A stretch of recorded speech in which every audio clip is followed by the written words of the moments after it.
Good morning and welcome to our Wheel and Anchor webinar, our first town hall meeting about solo travel.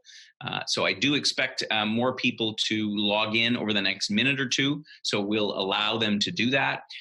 Just as I said over and over, for those of you who joined us early, if you would scroll down to the bottom of your screen and click on the chat box, that is the way that you can interact with us, ask us questions, make comments, and since you will be on mute, we won't be able to hear your voices because otherwise we'd have too much background noise.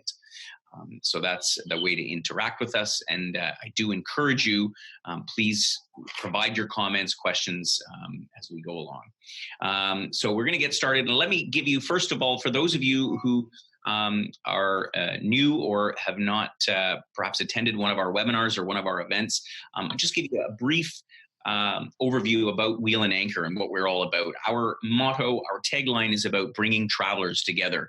And so it's a perfect topic, solo traveler, because solo travelers, a lot of them obviously want to meet other travelers.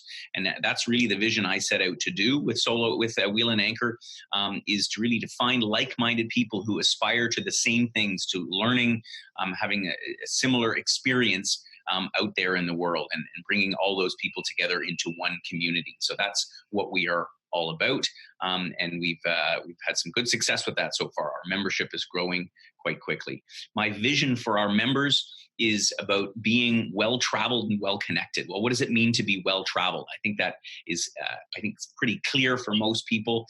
To the degree to which you go out and you experience the world, I think it makes us better people. And that sounds like a bit of a cliche, but the degree to which you can understand and learn about other cultures and traditions and how other people view society and government and all these things just gives us greater understanding of the world as a whole. And so it's my personal determination that people travel as much as they possibly can. I think that will make the world a better place, if I can put it in those broad terms. And in terms of being connected, if you have a great network of people, not only here at home in Canada, but from different parts of the world, it's a very rewarding thing to have as part of your life, is having a network of people who again share the similar vision of travel and what the world is all about. So that's what our goal is here at Wheel and Anchor for you. So now let me introduce the team and the panelists who are on the call. First of all, myself. I think everybody here knows who I am. My name is Gordon Drager. I'm the founder of Wheel and Anchor and a very avid traveler. In fact, I'm heading off day after tomorrow. I'll be gone for 3 months. And Joel Curry is my co-founder and right-hand man. He's also providing the technical support. You'll see him here on the screen, dialing in today from Taiwan. And then our panelists today. So first of all, first of all, we have Bruce Bishop. Bruce is the second up on the screen. He is a travel writer, the former head of the Travel Media Association of Canada, actually, a solo traveler himself, and has written some very interesting articles about solo travel. Below him on the screen is Amber Riedel. Amber is a very successful entrepreneur and has traveled extensively through India, Nepal, all kinds of places where a lot of people wouldn't think to travel on their own, but Amber has done that. So we welcome her input this morning. Then we've got Sharon Leonard. Sharon is one of our Wheel and Anchor members and has been helping us out is going to be helping us out to do some of our events. And also a solo traveler. And then sitting right next to me here is Cassandra McKinnon. Some of you may have spoken with Cassandra on the phone if you've called in to inquire about a tour program. She is our senior member services specialist and also an avid solo traveler. So we've got lots of people to chime in on the topics this morning. So the very first thing we're going to do is we're going to ask the question, what type of traveler are you? And so we kind of have broken down solo travelers into 3 types. And this is not to say that this is the only ones, but I think this covers most people. So you're either somebody who only wants to travel solo, meaning you just want to have your own room and you don't want to share with anybody. You just need to have your own space. And being part of a group, of course, we're talking about obviously inside of groups, but you want to travel just alone, then click on the top point and click submit. If you are somebody who would share a room with somebody, but only if it's somebody that you've somehow met before, you're familiar with, you already know who that person is, then please click on the second button and then submit at the bottom. And thirdly, if you're somebody who's really kind of easygoing and you're willing to share a room with anybody, if we paired you up, and you're not really fussed about who that other person is. So if you could fill in that little survey, and then once everybody's done that, we'll get a little bit of a sense of who we're talking about. I'm going to address really each of these three topics as we go through the webinar, each of these three types of travelers, and how we can better facilitate trips that accommodate them. 3 button not working from my end. Can everybody else click on the 3 button? Joel, did you see that comment from Sandy that the 3 button isn't working? On the poll? Yeah. This is the first time we've used the poll, so maybe not. Okay. Seems to work on my end, but okay. So all right, not to worry, Sandy. We will note your response in the. Sorry. Sometimes we just can't. The technology just isn't all that it's cracked up to be. So good. So if you haven't done that, again, please those, and then we'll carry on right away to our first discussion topic, which is. The main concerns of solo travelers. So this is where we're going to get some input from our panelists, but most importantly, I'd like to hear, from the members, what are you concerned about? Like, what is it about solo travel that bothers you? And again, whether regardless of which category you fall into, there are concerns that you may have, and I've heard lots of different concerns over the many events that we've had across Canada over the last several weeks. But I'd like to hear some more issues that you have. And I mean, again, so as you're sharing a room with somebody, it's like, is it their habits? Is it that they stay out late in the bar? Costs are obviously a primary one. The whole notion of single supplement, we're going to get into that topic in just a moment. Any of our panelists have any comments about concerns of solo travel? Sharon, you want to raise anything? I think you've identified quite a few of them, but one of them that I think there's 2 groups. So if you're doing solo travel and everybody's solo travel, then you have to expect that you're going to be roomed with somebody. And I think it's a different perspective than if you're just going on your own within a group. So if I was going just on my own and I wanted to maybe look at sharing a room, I'd want to know about the person I'm sharing with. Are they sharing a room because of cost? Is it because they're afraid and they expect me to sort of look after them? Then that might be an issue for me.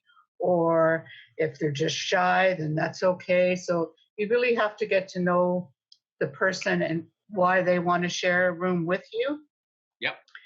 That's a great point, Sharon, actually, is that I hadn't really thought about is that, the cost is obviously one. I've seen a number of comments, cost, but as you say, some people are just maybe a little bit timid, a little bit afraid to be, even though they're with a group of people, because obviously we in Wheel and Anchor, we are traveling with groups.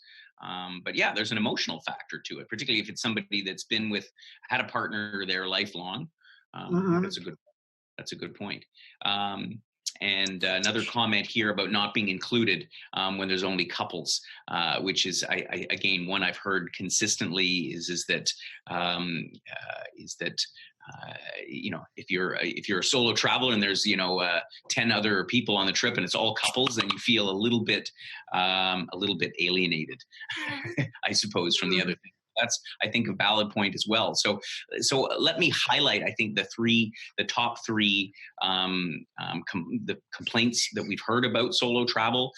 The first one being, of course, the single supplement cost, which ranges from modest to ridiculous. And the second one is the ability to find a suitable travel companion or roommate. And then the third one, to the point that was just raised by one of our members here, is not traveling only with couples. I'm sure there are other complaints about this, but let's take this to the next step and sort of try to address these issues. And again, please provide your comments. Let's first of all address this whole topic about single supplements. And I want to explain them. And I just want to take just a couple of minutes to explain why they exist. And again, this isn't a defense of the industry per se. It's more like a reality that is very difficult to change. How single supplements are calculated is because if you look here, I've done a little bit of an example about if you take the example of two people sharing a room versus one person traveling alone. Obviously, the airfare is the same if it's one person, the transport. It comes really down to the accommodation, whether it's accommodation in hotels or on a ship. And that's really where the problem arises with the single supplements. Because, certainly in North America, in most of Asia, in most parts of the world, with Europe being an exception to some extent, hotel rooms are charged by the room.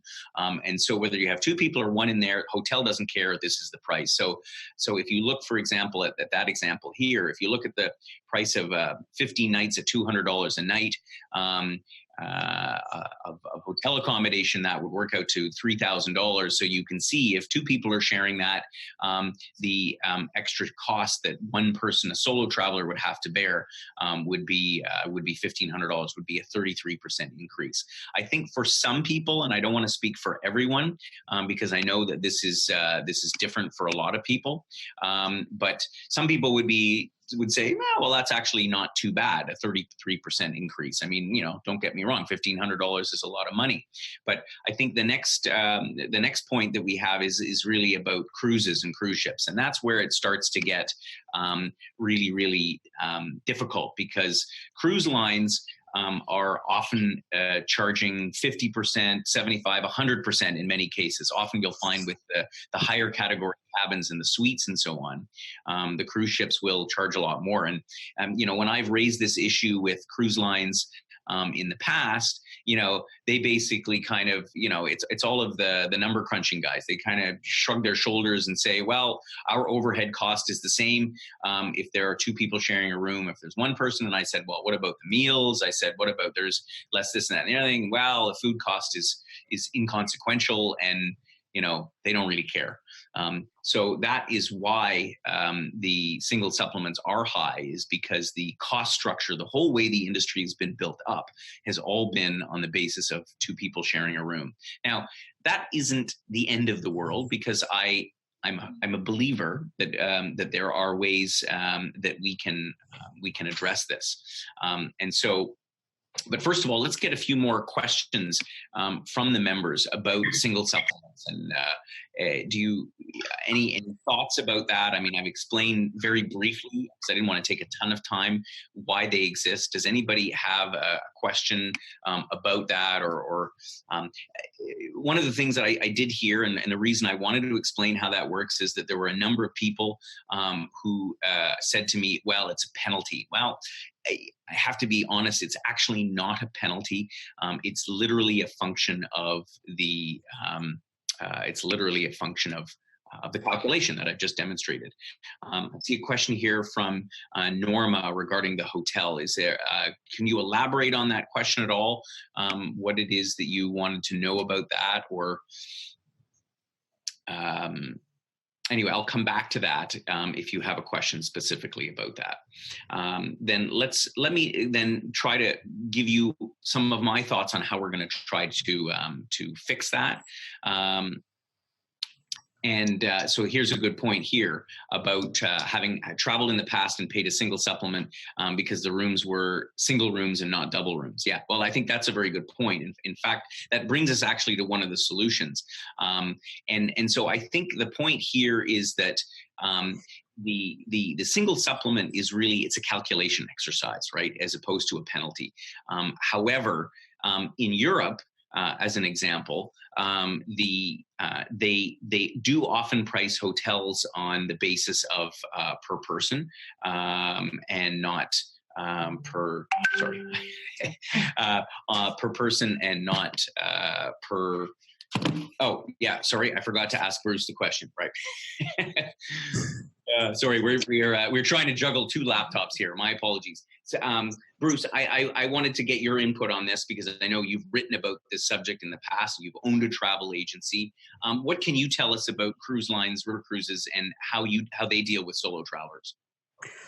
Hi, everybody from Halifax. I think the cruise industry is trying to address this issue because they've had so many complaints from people all around the world. So, for example, Norwegian Cruise Line, which is sort of a mid-center price point cruise line, they have something called studio cabins that are tailor-made for the solo traveler. They're priced at roughly 30% of the regular price. 30% premium or 30%? 30% less than what the price, right, for a regular double room. So it's, got exactly. But you have to be even careful with that because perhaps the interior cabin, and if you paid 100% full price for the interior cabin, that might even be cheaper than these brand new studio cabins. And they are on only Epic, Breakaway, and the Pride of America ships with Norwegian. Silver Sea and Azamara Club cruises, as well as Crystal cruises. Now, those are kind of high-end cruise lines. They will often drop their single supplements to 25% or as low as 10%. But once again, those are premium lines and are very expensive. Grand Circle Cruise Line is the cruise line component for the AARP, the American Association for Retired Persons. They don't charge a single supplement at all. But that wouldn't be, I haven't been on one, so I can't really say, but I'm assuming that's about a mid-level type of cruise too.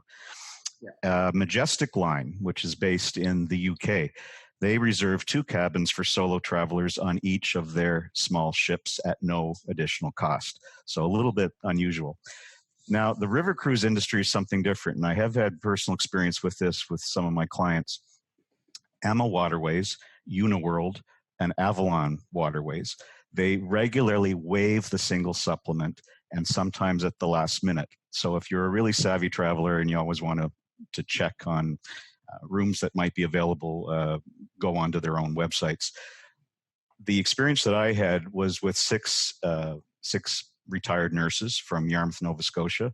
They all decided to go on this one river cruise together, and then a 7th friend of theirs wanted to join them. However, she couldn't afford to pay the 100% price, and was very disappointed. So then I noticed that on an email that came to me from, it was Emerald Waterways,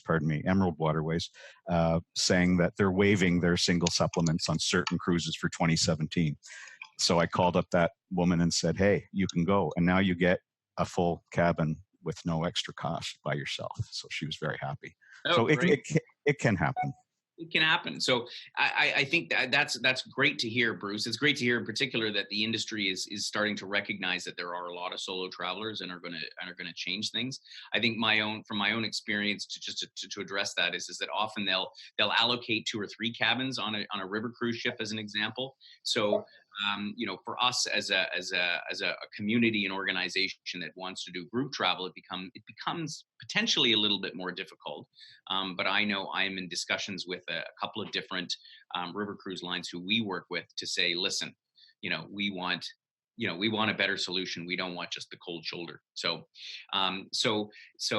thank you for that input. So talking about some of the solutions that we might have, as I was about to say before,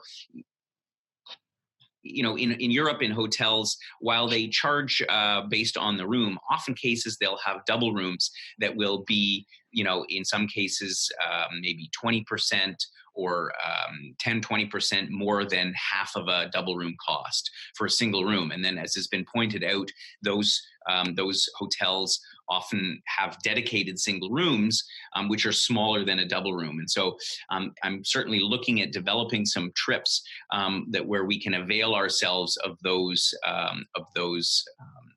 type hotels. Same situation applies though, because any given hotel, you'll be lucky to have 10% of the overall room count, which count as single rooms. So if you're talking about, a 50-room hotel, which is not uncommon because hotels on average in Europe are a lot smaller than here, you may only have 4 or 5 rooms that are single rooms. So if you're, if your group of 10 to 20 people, doesn't necessarily help, but at the same time, I think there's other ways to look into it. The other thing that we're talking about is seasonality. Is another thing that Joel, you want to flip to the next screen? Yeah, thanks. The seasonality, which is a big factor, and I've raised this with a number of members, and I'm actually keen to get some input about that. If you travel in the shoulder season, or I hate to say low season, because low season often is like, going to,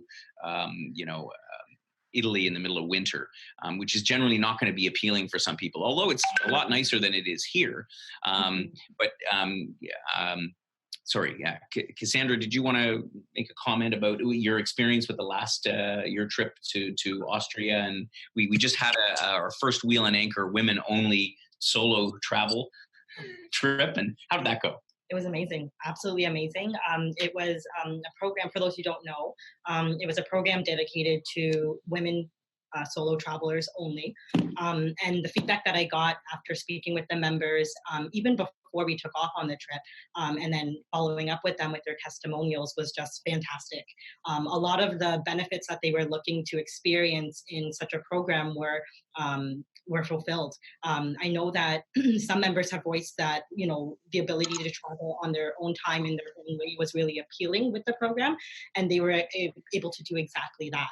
So having a roommate can, be an absolute pleasure. However, if the travel chemistry doesn't line up with the person that you're sharing the room with, that may not necessarily be the case. And the single room option with our Austrian spa and wellness program allowed single travelers to travel the way that they wanted to. Members didn't have to worry about the way they kept, their side of the room or anything like that. So there were no conflicting schedules. It was just all around a great experience. I know, speaking with another member, and even just my personal experience in taking part in the program, you were able to have your own abode. So the sense of privacy that a single room provides is priceless. And the Austrian Spa and Wellness program was created in a way for single travelers to have a private sphere for themselves. I found that many of our members who joined in on the program were not necessarily introverts, but they did see the value in their alone time after spa treatments and other activities. Yeah. Yeah, there's no question about it, and it's it's a program that we're going to run again, and it is an example of where we availed ourselves of I frankly negotiated a special arrangement that we would get single rooms at the same price as double rooms for this particular program. Partly because, again, we traveled in a little bit the off season in April. I mean, I think the weather was quite nice. It was probably better than it was back here, and so we were able to offer that program at a pretty reasonable price.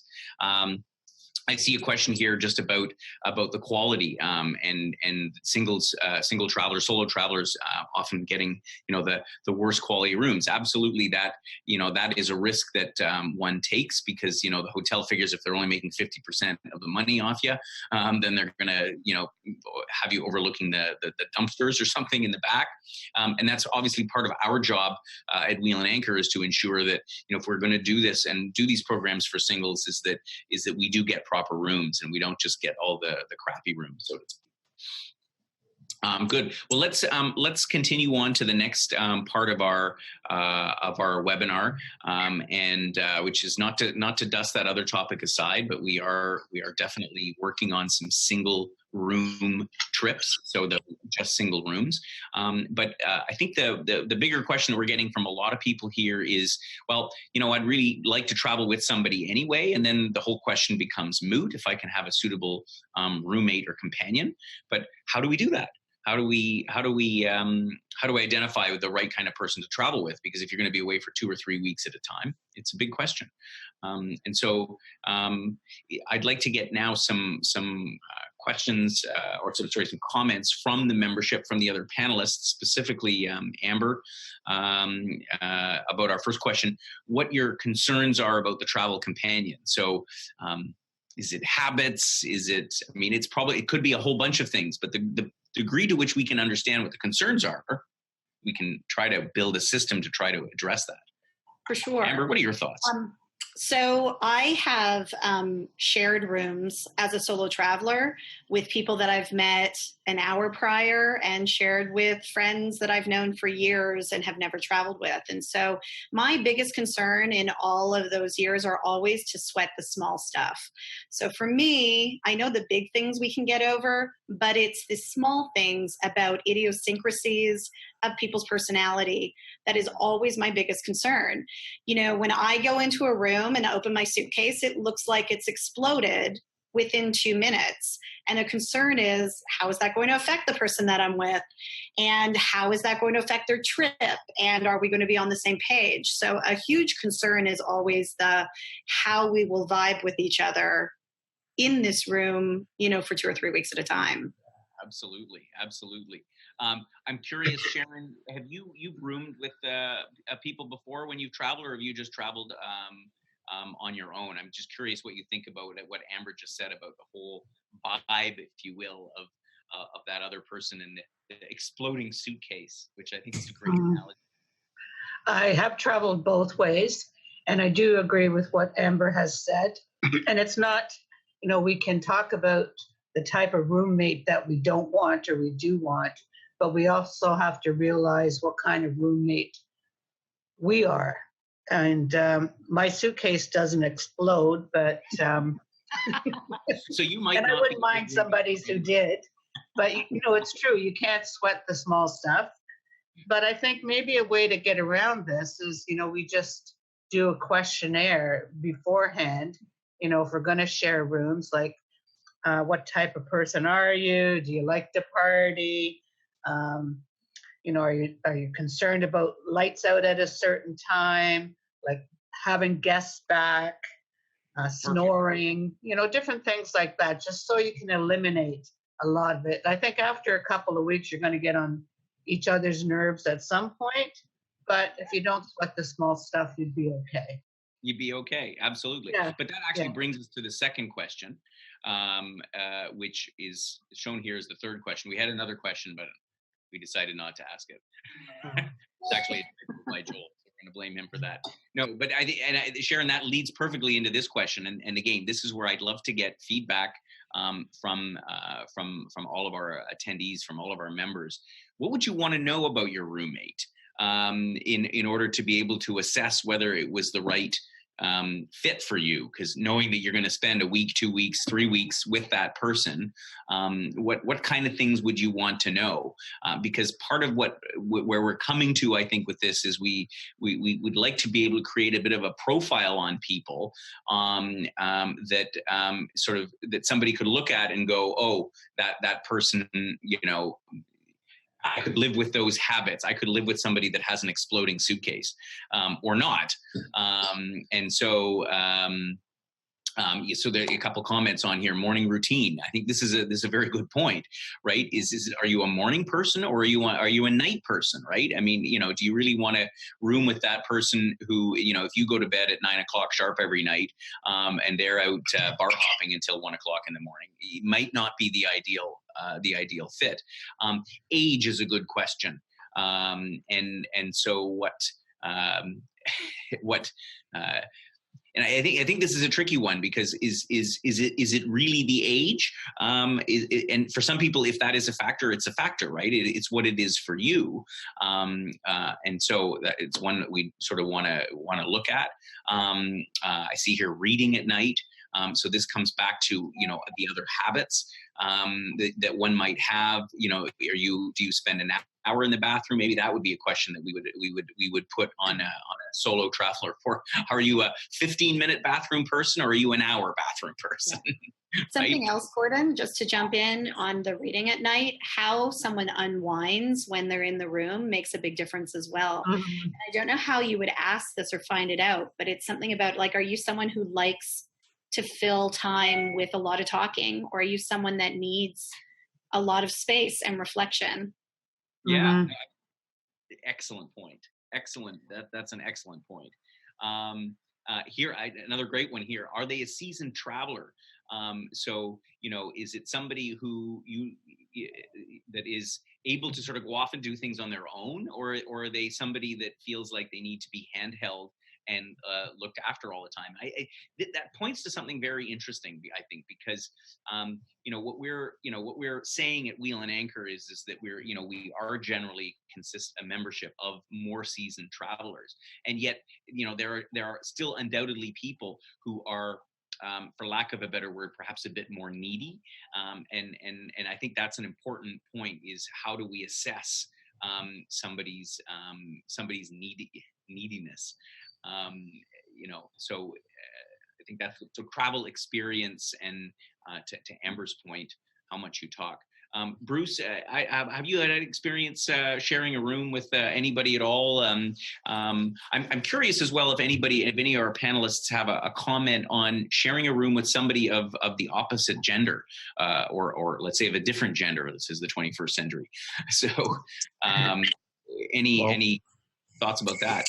Yeah, in all the years that I was travel writing, I was really spoiled, because normally a tourist board will not give a roommate to any of the travel writers, and it's mostly because you go home at night and you're writing your notes, or you're doing a first draft, or you're having to file the story or something like that. Sure. So it's really distracting to actually just be sharing a room with somebody. And also there's a lot of early mornings when you're on a set itinerary, as there are with a lot of tours. Travel agents are treated differently. They are crammed into rooms, and you get a roommate who you've never met. And therefore, in the 3 years I had my travel agency, I didn't go on any familiarization trips. As I said, I got too spoiled. Yeah. Understood. One comment I made to the having a roommate of a different gender was yikes. So I think that's it's a question though, because I've had members approach me who've said they'd be totally open to that. They wouldn't have a problem with that whatsoever. But I think it's that I suspect that may be in the minority. And so Gordon, I've spent a lot of time sharing. I'd say a majority of the times that I've shared rooms is with someone of the opposite gender. And for me, truthfully, I prefer sharing with men, probably just because of my idiosyncrasies tend to map on to most men that I've traveled with a little more so than women. However, I could see as a woman having a concern if I was sharing with someone that I wasn't really familiar with, it being a safety concern. Yeah. Mm-hmm. Yeah. I suspect that for most women that the safety would be a consideration. So yeah, I think that's a very valid point. Good. Well, let's move on from here, but please keep those comments coming in. I think this is great. I think we're making some ground here. We're looking at some solutions about how we would create a way to find a suitable roommate or companion, because this is, as I say, probably certainly from the solo travelers, is the number one comment is I'd really like to meet somebody to travel with, but I don't. And as many of you will know, I have a philosophy at Wheel and Anchor. We will not match people. So we will not say, and a lot of companies do this. They say, just tell us you're single and we'll guarantee you the room and we'll match you with somebody. I personally think that's a recipe for disaster.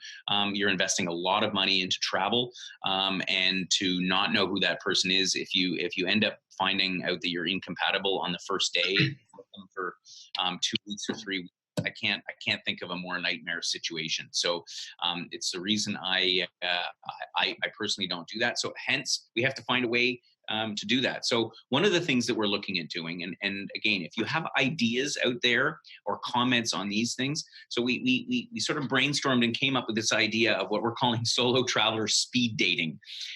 So for those of you who don't know what speed dating is, this is first of all got nothing to do with dating, but I'll explain what speed dating is in case you have not come across this. I have tried it in the past, I must admit. I'll render no further comment about that. but the concept is good. And so in speed dating, you basically have a group of people, it's 20 or 30 people, and you're set up with little mini interviews. So sometimes this happens, the same type of thing happens in conferences, actually, where, you know, there's a whole bunch of prospective suppliers that want to meet purchasers or whatever it happens to be. And so you're set up with little one-on-one meetings. They're 5 minutes or 5 to 7 minutes in duration. And then you simply talk to each other and you get to know each other. And it's like literally like a date in 5 minutes. But oftentimes, or what is suggested by this type of approach is that, you know, that is just enough time to realize, oh, is this at least somebody with whom I'd be willing to have a further conversation about whether we'd be suitable travel companions or not. And so, you know, not just about the habits and so on, but the type of places that you'd like to travel to.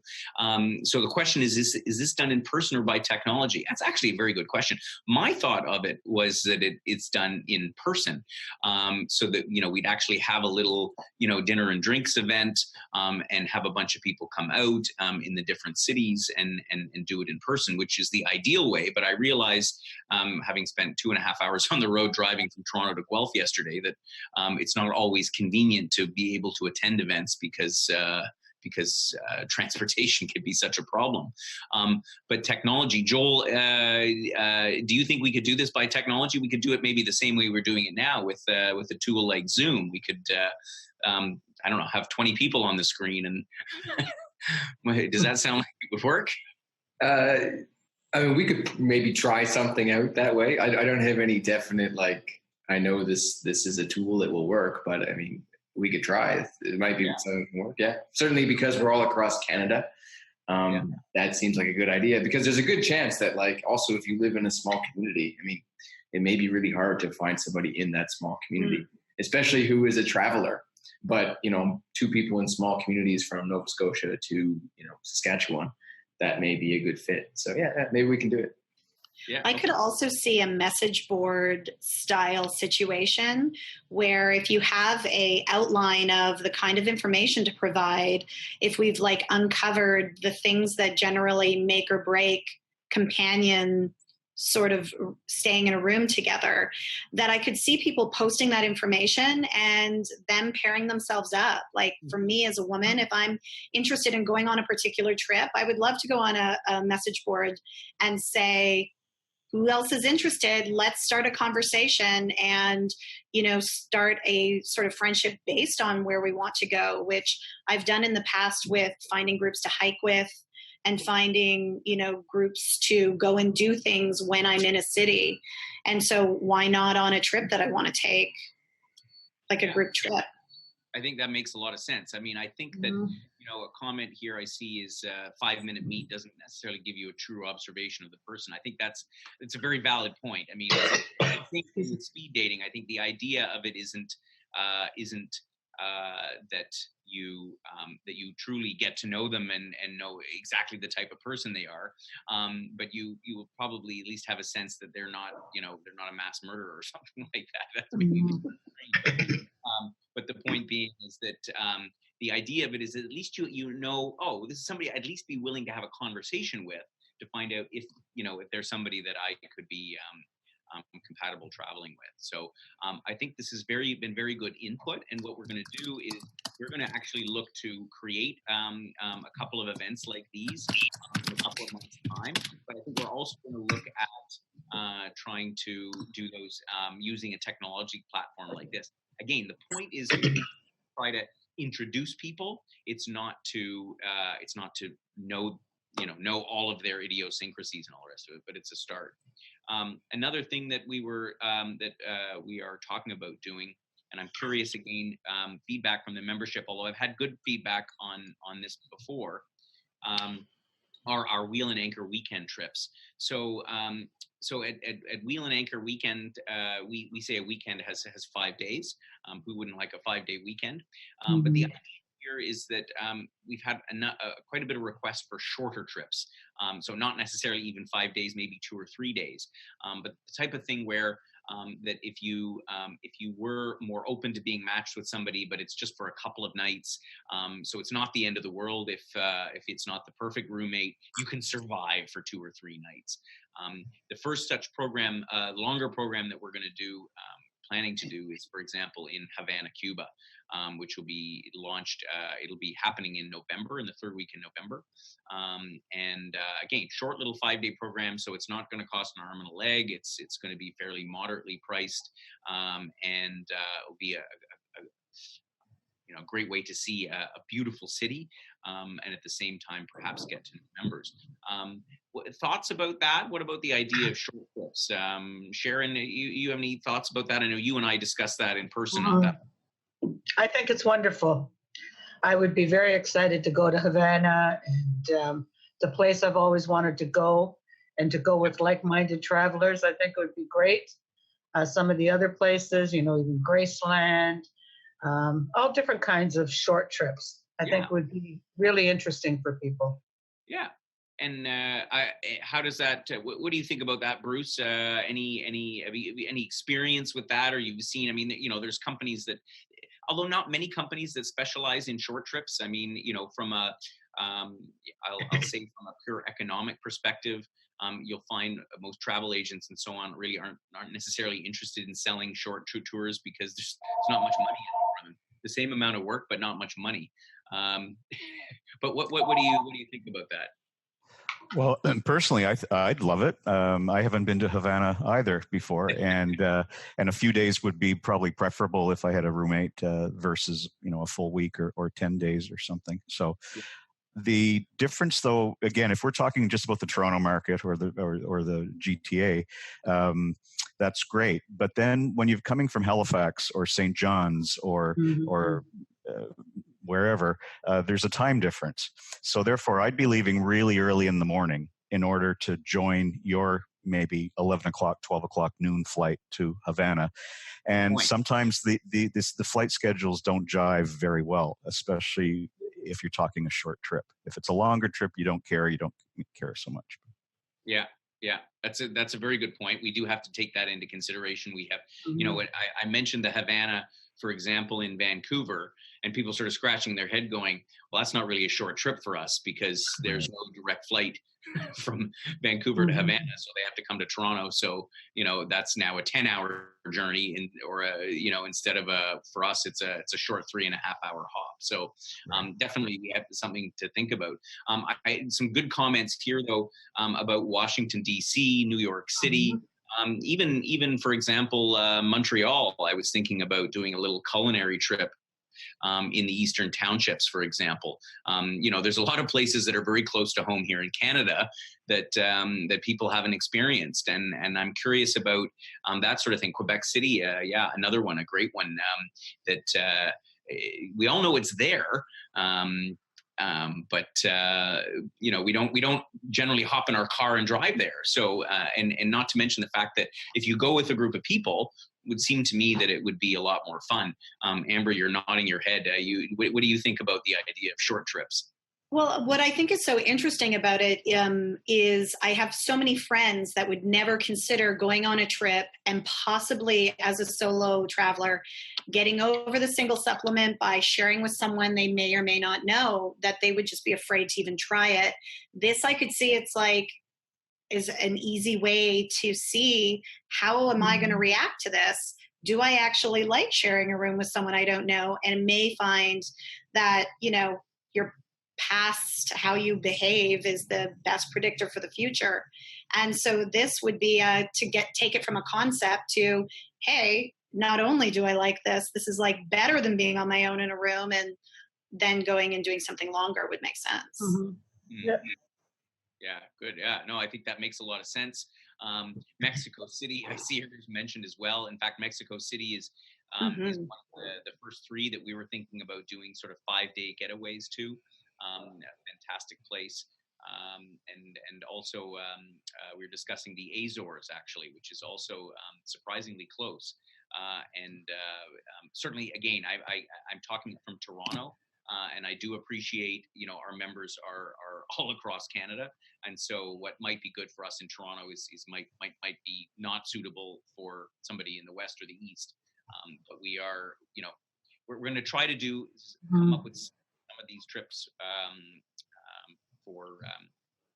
to different destinations. And as I say, they might very well just be within Canada, and then we don't have to worry so much about the airfare, because we can facilitate it by train, or I just came back from Canada, from Winnipeg, taking the train. It's another little program that we're looking at doing. It's a short blast up to certainly Ontario, Quebec, or even up as far as Winnipeg.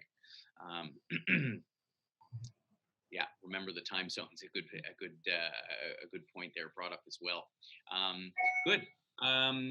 Then I'm curious if there are any other questions from our members here. I see a question I didn't get to before about travel services for sort of upscale hostel accommodations.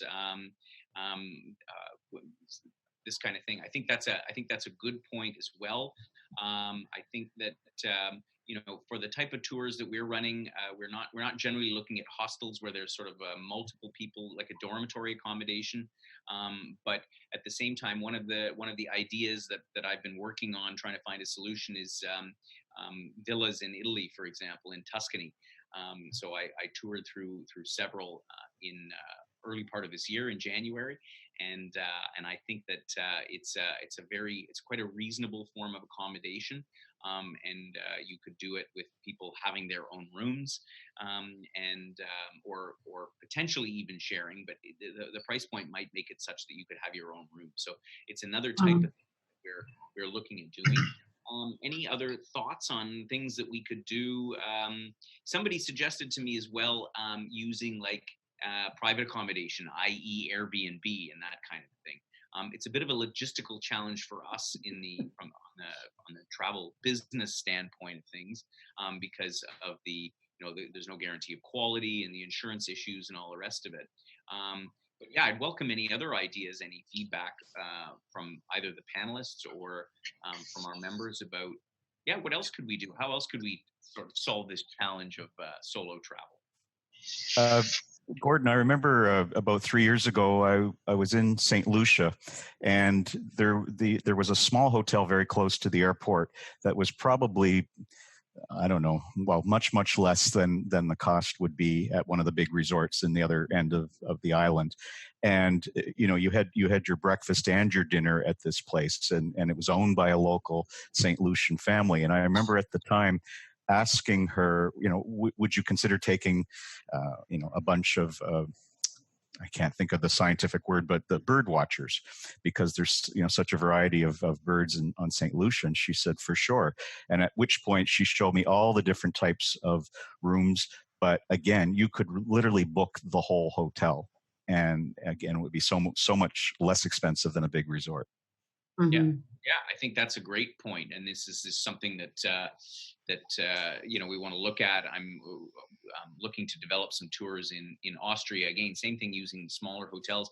I know one point I didn't raise earlier was about seasonality. I touched on it, but I'm curious how what members think about traveling more. Sort of one of the challenges, as per the single supplements that I explained before, is that the hotels and cruise ships and so on are loath to offer any kind of deals in high season when they know they're going to fill their hotel or their ship with two people sharing anyway. So that's why they don't really care.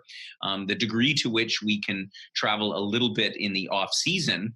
And I don't mean in the dead of winter or someplace where it's going to be, but if you look at Europe as an example, the most popular traveler months for many places in Central Western Europe are May, June, September, October. You'd be surprised, actually, depending where you are in Europe, summertime is actually off season for a lot of places, because the tourists aren't coming there, or they're going to a different part of Europe, frankly. And then, needless to say, this time between November and April, I'm not necessarily suggesting December and January, but if you talk about March in parts of Southern Europe and in Spain and Italy can be quite a nice time of the year. The challenge, of course, that you have is that not necessarily everything is open. I see here that, preferring off-season travel, less crowded. I agree, and I think this is something that I've heard from a number of people that they're open to the idea of off-season travel. And talking about the river cruises as well, Bruce, some of the river cruise companies, if you just simply look at their pricing sheet, it was a slide I meant to post, but if you travel, let's say on the Danube, for example, and you go at the end of March and the beginning of April, the price is literally half as when you travel in May. So you could travel, fine, it would cost you the same as traveling double occupancy in May, but you'd be traveling for the same price if we went in the end of March and beginning of April. So a couple comments from members. They seem to like the idea of off-season travel. So that's great to know, because to the extent that that's something that that you're amenable to, then we're going to create it. That's basically how it's going to work. Good. Any other questions or ideas from members or panelists at all? Any comments? So what's going to happen next, and feel free to keep typing them in or sending them in. We're going to take some of the information that we've gathered today, and I appreciate all of the input from both the members and from our panelists, and we're going to put together a bit of an outline of an action plan going forward for our solo travelers that will consist of how we can find a way to match people who are looking for travel companions. I'm currently working on some tours that I'd like to run in the off season that we could can potentially negotiate much better terms with hotels and river cruise lines. And over time, I'll be bringing this up in our newsletter, and I'll be sharing this information. I also wanted to know, to ask about, we were thinking about creating a Facebook group, which is dedicated just to solo travelers. We, of course, have a Facebook group now, which is for the broader membership, but it might be another forum for people to sort of find each other. We would love to be able to add our own sort of whole profile situation on our website. It's something that we're working towards, but it's a pretty onerous task, particularly at the early stage of our evolution as a community. So good. Well, I like to see the nodded heads and the positive feedback. So that's what's going to happen next. But in the meantime, of course, if you have any questions, I love to hear from members. I love to talk, as you can see. The more feedback I get, the more we'll be able to develop something, I think, that's going to be amenable to our members. And I appreciate the offers of help as well. If anyone else is interested in sort of participating with us on this mission as we create something, Sharon was so kind to raise her hand and say, I want to help out. And that's why she's with us on the panel today. And it's I'm sure we're going to do some fun things together. So on that note, I think we can wrap up our first town hall. We're going to be doing more of these, by the way, because as I've said to all of all the members that I've met so far, is that Wheel and Anchor is really about the members. I mean, fine, yes, we have a travel agency component. We have trips that I want to create and sell. They're curated by myself, as most of you will know. But I love to get the input from you, because I want to create travel that is for the type of travel that people actually want to do, and not just the big glossy brochures that you pull off the shelf, right? That's my motto. That's what's going to happen. So thank you again. Thank you, Sharon. Thanks, Bruce. Thank you, Amber, so much for your time today. Cassandra, thank you as well, of course, and Joel for providing our support, and of course for all of our members. And I look forward to catching up with you soon, and stay tuned for my next newsletter, which will be coming out on Saturday, and for our next town hall meeting that we'll plan to do in the next month or so. So thanks, and have a great day, everybody.